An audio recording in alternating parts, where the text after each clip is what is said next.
Lu Caramellaro di Trapani, come una devozione per tutte le srantura e furistere. I a Trapani per accattare roba e portarsi le caramelle Carnubba. Come quando si va alla capitale di spirugliare certe cose speciali e toccare le pere allo santo pace di essere benedetto di Lupapa, Naggio. Lo più vecchio caramellaro, misteri di chiede, che passato, bombolone di ogni colore, dolci e gustosi di tanti sapori.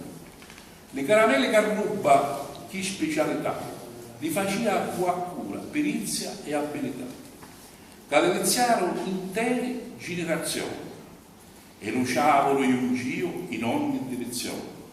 Ma proprio voi non si sente niente, né scialo e manco fila leggera. Poi si sente solo un rannicchianto, poi cavolo si palio, fatto di stelle.